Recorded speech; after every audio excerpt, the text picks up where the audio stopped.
All right, Jason Rona here in the JConcepts garage with Paul Wynn for a brand new vlog episode.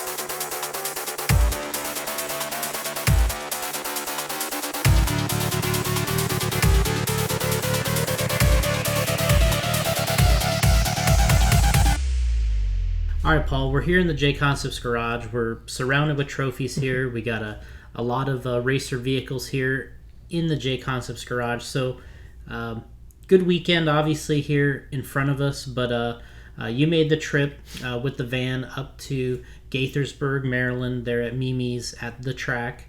And you made the trip with Lee. So tell us a little bit about, making that trip up with the van and, roughly how much time it takes to drive from Florida up there to Maryland. Yeah, so we got the van all loaded up Monday morning and headed out Monday afternoon. It's about a 13-hour drive with stops and stuff. So we kind of split it up. So we headed up there, drove halfway, got into Florence, and stopped overnight. Then we headed out the next morning, Tuesday morning, met you and Hannah at the track. I think we were there around 2 or 3 o'clock in the afternoon. And Mimi already had all the pits set up. The track was ready to go. So, just, kind of a relaxing day, able to just set the pits up for ourselves and, get ready for the race. The last time we were there for an off-road race was, I believe, the 2017 Roar Nats, where, the track was configured along the other wall inside. But since then, they've kind of did some remodeling inside there and moved the track along the back wall. They're prepping the surface different now. They're applying a glue down to the surface, and then she went ahead and Mimi got us some extra pit area next door, kind of put a hole in the wall there and got us some extra room next door, which was nice to have. And there was even more back in the back corner if we needed it. But talk to us about the layout difference and kind of moving the track around. Yeah, I mean, the track was much bigger. It was more of a traditional size, which was really nice. Having the glued surface definitely helped for consistency when we were there in 2017. We felt like we were kind of chasing the track a little bit, and, it would be totally different in the morning versus the afternoon. So we were trying all kinds of different sauces and tire compounds, and this year was just much more straightforward. We've had a little experience with glued tracks in Florida, so that helped as well. And the guys seemed to really like it. I mean, there's some talk that they were a little nervous what it was going to be like, but the surface, worked out really well. So, I mean, from round 1 to round 4, you could run the exact same lap times. Overall time was really, pretty much spot on. So it worked well. We talked about this, and, anytime we post these pictures or videos from the track, we got the experts online that come on there and they wish they had their real dirt back, and they're not racing, and this is the reason why. And everyone's got their opinion on, how all these different tracks and surfaces are. But, explain a little bit about why the situation that we're in now in 10 scale off-road racing indoors, where I'd say primarily we're on slicks most of the time now inside. And talk to us about how the cars and all that have kind of evolved a little bit. Yeah, I mean, it's in the 90s and early 2000s, you had clubs, you had a lot of help, that it was easy for a track to do track changes, water the track, keep it up, tip-top shape. And now it seems like it's, that help's not really there. And these tracks, have 2 or 3 people total to work on the track. So they're finding ways to, do the track and have it last and be consistent. So a lot of tracks have gone to these sealed surfaces or, moist clay, and it allows you to run slicks. And when you run slicks, you have a lot of traction, and sure, you need a fresh tire at a national level event to go fast.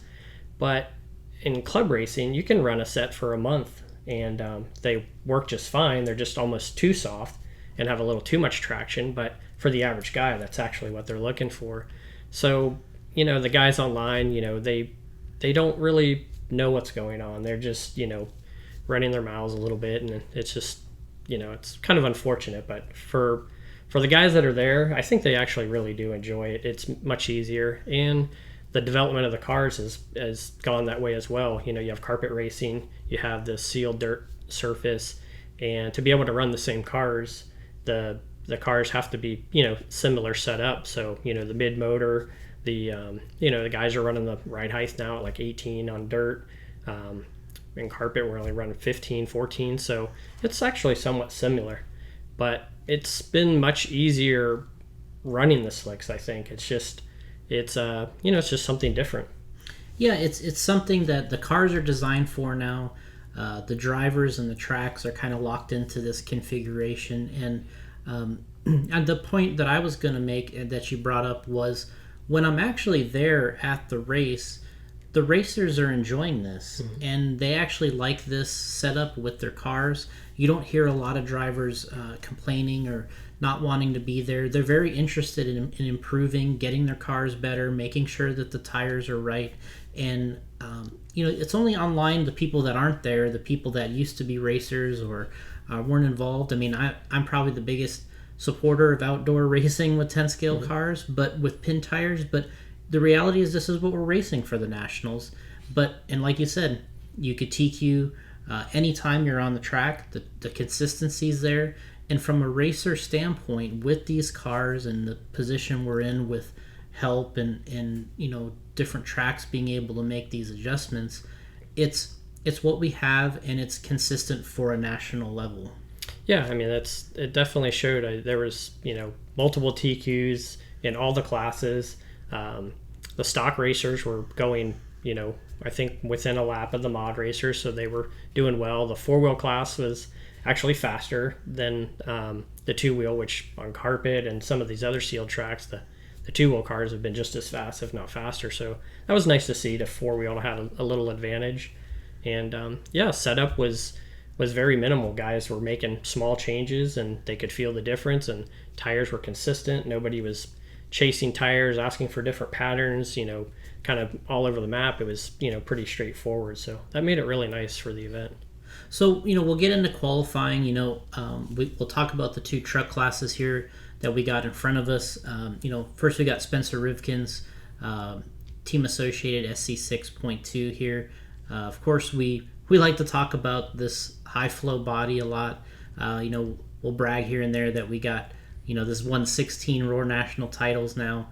Back when you worked on this body, I talked about on the podcast recently that we did a Nats in 2011, NorCal Hobbies. It was an outdoor track. We were still running bar style tires, but we did this track, or this body, the hazard wheels for the short course, and that's something that's been kind of sticking with the changes in the truck and the development over the years. And we added the longer rear nameplates and a couple items, but this thing has been getting the job done now about 10 years.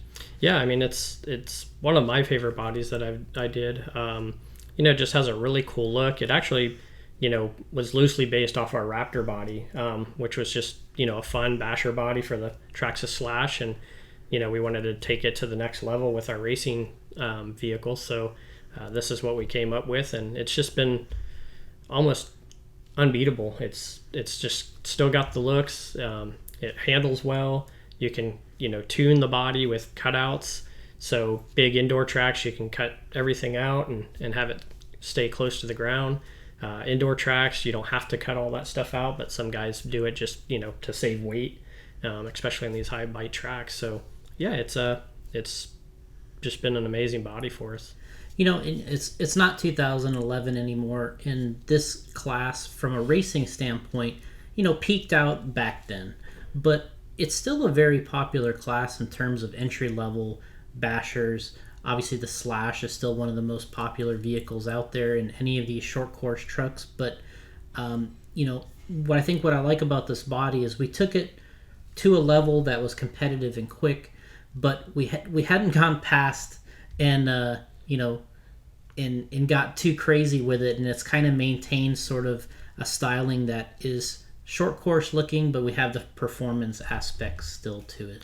Yeah, we did we actually did the High Flow 2 body, and we tried to lower the cab. We lowered the back end, the roll bar section. We did a few other, cool things to it, and it worked well, but this body still was the favorite. So guys, just gravitated to this body even after, the updated body. And so we just, stuck with it. And obviously in this track we talked about we're running slicks. We started with the Ellipse tire combination. These were sanded down on Spencer's truck here, and we're using the silver compound, as you mentioned, sanded down. But even with this combination, running slicks on a short course, which is a little awkward to drive, it's not probably the ideal condition to run short course, but there were still a handful of guys really enjoying the short courses out there. Obviously Spencer leading the pack, but we had some good guys out there in the 17.5 classes, the Shermans. Mm-hmm. Then we had Dave McEwen and other guys running short course, and they were getting around well with the slicks. Yeah, the trucks were handling well. You can tell Dave has got some experience with the slicks, and his truck was really good. The Shermans, they race all over the place, from Atlanta to Florida, and they've run on high bite tracks and slicks, and they were doing really well, and pulled out a national title for Justin, so that was really cool to see, and got to battle his dad for the win, so that was fun. And it's the short courses still can get around the track and do well. So the other class we got there, the stadium truck class, the modified version of them, and I'll say that was kind of the feel-good story of the weekend. I thought was Cole Tollard getting the win in the stadium truck class. Of course, Dakota TQ'd the class, made some mistakes in the first two mains, and Cole didn't give it up. Yeah, it was really cool to see. I mean, one of the things I like about Cole is, we have that saying, coming off the trailer, he is really comes out of the gate fast. His cars are really good. You can tell he puts a lot of time into it. And his truck just looked amazing from the first battery pack. And, Dakota, I think, was concentrating a little harder on the 2-wheel and 4-wheel, and his truck was good. But you could see Cole felt a little more comfortable with his truck. And in the mains, he just was mistake-free and ran a perfect race. Yeah, and like you said, what stands out about Cole is when he starts off, like you said, coming off the trailer, looking good, but he's 10 scale sharp to me. Yes. when he comes out. All his cars look good, his 2-wheels, 4-wheels, stadium truck, something that, I felt that a lot of our guys that ran a lot of 8 scale all year long struggle to be 10 scale sharp, I think. And Cole seems to revert to that being the one that's comfortable to him. Some of our other guys revert to sometimes 8 scale being the comfortable one, right, and the 10 scale being the awkward. So it's about prepping and getting ready to feel like it's just another day running the 10 scale cars, right? Yeah, I agree. You could definitely see that in certain drivers. They, when they get out there with their 10 scale cars, they're on it. They're going well. And the guys that have been running a lot of nitro, you could see just in the car's attitude on the track. Mm-hmm. They're being a little too aggressive and over jumping things. And Cole, he had a really smooth start to the weekend and kept with it. We saw Dakota struggle a little bit early, and but then he put it all together. So with Cole, we got the finisher body on this truck of his, and we've kind of been moving this body style around for several years. We were back probably 2012. We were using this body, and talk to us about working on the finisher body and kind of getting it on the latest version of the T6. Yeah, we had it on the rear motor trucks, and the shock tower was obviously in front of the arm, and the body had to get a little longer, and we had to move the bumps to the back, and that actually to me looked cooler. So then we did a finisher 2 body or F2 body for a little while, and it was very kind of boxy and just didn't quite have the look guys wanted. So the guys were actually mounting the old finisher body on the newer trucks and modifying them, making them work. So we actually made a purpose-built body for those vehicles, and and guys just feel really at home with it and comfortable with it, and it just handles really neutral. It's really nice handling body. I know we were at the Desert Classic earlier in the year. I was doing some live videos, and the mod truck class was a little embarrassing. That's probably the most difficult track you can run on there at Hobby Action. The modified trucks didn't look so hot, but coming into this race, they looked pretty good out there. I thought that they looked pretty smooth. The guys were putting in somewhat clean runs, and again, Cole went with the sanded down silver compound ellipses here on the stadium truck and with the mono wheels. But talk to us about maybe what the guys were doing with the tires on stadium truck. And some guys preferred them fresher, some guys would run them a little longer. What do you think was sort of the right balance there? Yeah, it seemed like with the when you run on the slick tires and the sauce, the more you sauce them, the softer they get. The tires will expand a little bit more. Inserts break down a little bit. And some guys are more comfortable with that softer feel. You don't have to drive as hard. And when the bite's really high, sometimes a fresher tire is less traction, has more support, more rolling speed.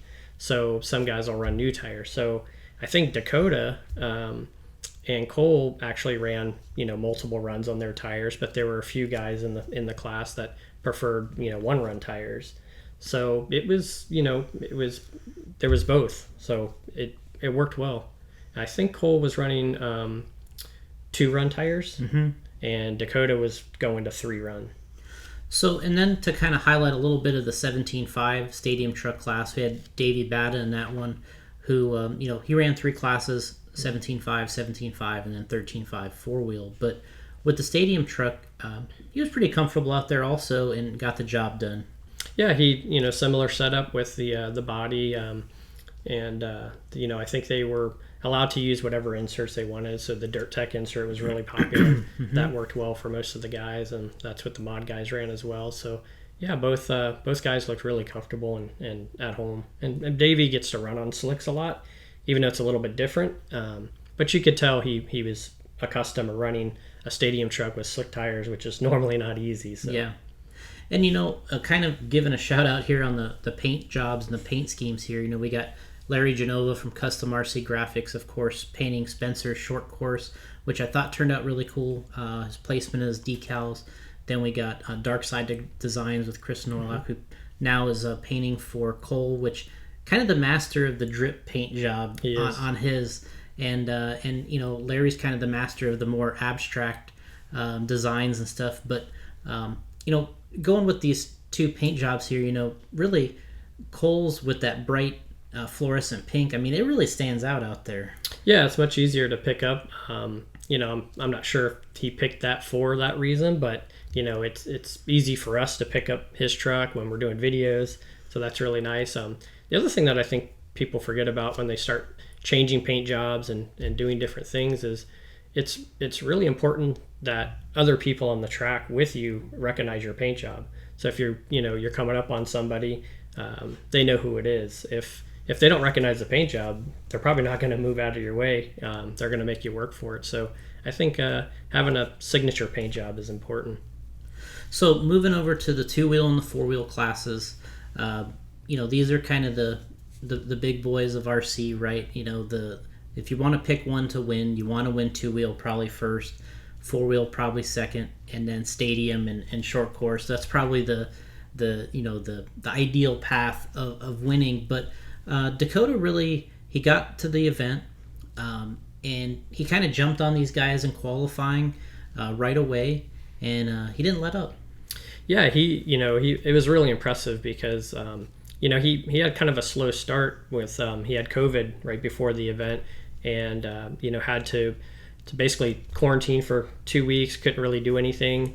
And when he showed up, you could tell he was a little less prepared than normal, but they worked extra hard, him and the TLR team. And once qualifying started, it was game on. He just he really excels on these type of tracks. And the joke was trim knob driving, and that means you're using very little wheel, and he's just a master at that. So he as far as tires go and dialing that stuff in, he didn't do much at all. He just super glued the sidewalls about halfway through practice and to seating, and that's really the only change he made. And yeah, he was really on it. So one of the two differences here between his 2-wheel and his 4-wheel was, we've with encouragement from Spencer, Mayfield, Dakota, and others is, we developed another slick tire. We did our original smoothie many years ago, which was for the larger wheel when we were kind of on that trend. But now we've developed a smoothie 2 for 2.2 wheels, and we were able to get some guys out there this weekend running that tire and kind of trying to figure out how these were working.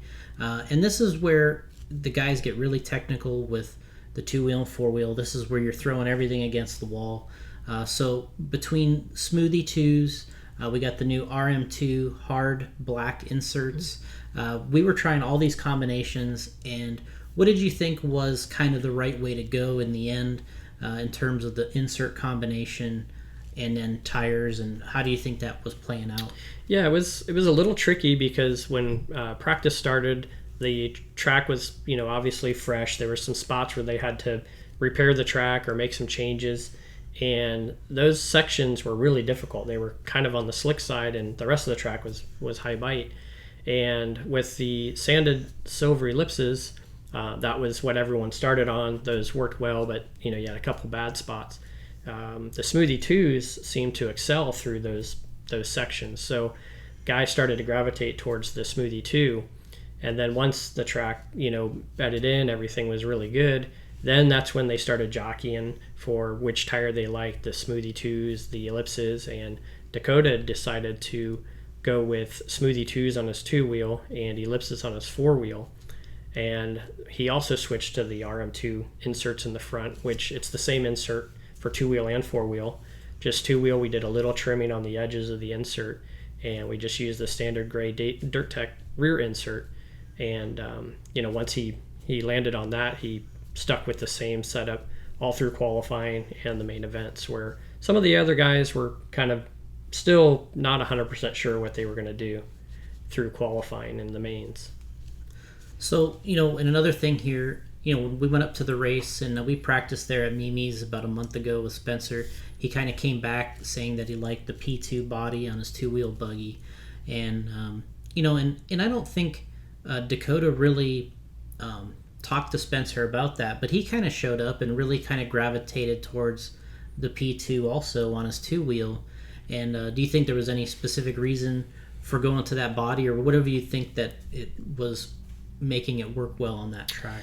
I'm not really sure. I know with Dakota, he in the past has liked that body on carpet, which is a little weird that he prefers that body as normally for lower bite conditions, and he liked it on carpet. So I think that might be one of the reasons he started with that and finished with it. Plus it's it's just a cool looking body. The 4-wheel, he stuck with the F2, which is something that I think he's been running for quite a while now on the 4-wheel. So I'm not sure handling wise if it's a mental thing or if it's just he likes the feel of it better. And then kind of walking our way around the cars, he went with the fin turnbuckles all the way around, which is really nice on the TLR with the bigger, they got the little heavier duty diameter of the turnbuckles, which is 3.5, and that kind of sticks out when you look at his cars with the turnbuckles being a little beefier on the TLR. Yeah, I like the look of it. At first I wasn't a fan, but over time I've gotten used to it, and it's a nice look. One of the other things that Dakota did that I forgot to mention was he was running the 6.5-inch wing on his 2-wheel, and when the track was a little green, they were having a little issue with it kicking out, and Frank Root discussed he needed just a little more stability, and he switched over to the 7-inch wing, carpet wing on this 2-wheel, and he actually really liked that better. And on 4-wheel, I think he was the only one that ran our old S-type wing. And so I'm not sure if that's something that he just felt comfortable with. The other guys didn't want to try, but I think he felt that was an advantage as well. And as far as the TLR vehicles here, this is the 22 5.0 Elite, and then we got the 22 X4, but he's been, it seems like anytime we go to a condition like this or something anywhere similar, he's pretty hard to handle. Yeah, he's a machine when it comes to these type of tracks. The small, tight, high bite tracks. He's just amazing on those tracks, and he just feels comfortable with them. So kind of moving over to the other 2-wheel and 4-wheel class, we had the 17.5 2-wheel, and that was probably one of the more interesting battles. Everyone was kind of interested to see who would be the champ out there. We've had this kind of floating controversy out there. Who's the top dog in the 17.5 class? And obviously everybody has their day. But this weekend it kind of belonged to Matt Gonzalez. Yeah, I mean, this was actually one of the more competitive stock nationals I've seen. Normally it's somewhat of a runaway, and Matty started out kind of slow in practice. He was kind of really struggling, and he put his head together with Joe Pillars as team manager, and Ryan Mayfield actually helped out a lot, even though they're running different chassis. And they changed chassis, they changed A-arms. I mean, they really made a lot of different changes to their car, and once he did that, then it was game on for him. He really picked up the pace, TQ'd a couple of rounds, and then was just unstoppable in the mains. But I mean, Davey Bada, Doug, I mean, there were so many guys, Sammy Moran. It was a West Coast battle, with AJ from the East Coast was in there. So it was, there was so many guys that had a chance to win that race. So that was really cool to see. And I don't even call it stock racing anymore. It's almost like spec mod. Yeah. The 17.5 class, the guys are just getting so good. The cars are so fast. They handle so well that, it's a national level event. It's supposed to be that way. Yeah. It's not a club race. So I enjoyed watching those guys. And then we got into the 13.5, and again, I think maybe just some clean driving when it counted the most, and Matt got that one done as well. Yeah, that was a little tougher. Davey was super fast in the 4-wheel class, and Sammy was as well. But he just ran, beautiful races. They were, he controlled the pace once he got out front, and guys made charges, and he just withstood the charge and came home with the wins. So we kind of get this event packed up. It was Dave Duncan was running the show, the announcer, kept it on track. We got done pretty early on Sunday, which was nice. Mimi and their crew, they got cleaned up. They finished, packing up and getting out of that extra area that we had, and guys, getting our cars to us, letting their babies go here for a little while so we can, feature them here in the video. But, you guys had another trip back. You had to come back, and then, we have to regroup a little bit. There's always different events. There's things we're doing here. So what's next on the calendar for you to drive to, and where are you going to be traveling to next? Yeah, I mean, it's a really tough part of the racing season because we just came off 8 scale, and then we throw the 10 scale nationals in there, but then we have to do some more 8 scale again. So we got back on Tuesday or late Monday night, and then now we have to turn around and do 8 scale all over again. So now we have the Southern Nationals coming up and Louisiana. So hopefully everyone's okay there with the storm and everything that they had. So we'll be up there.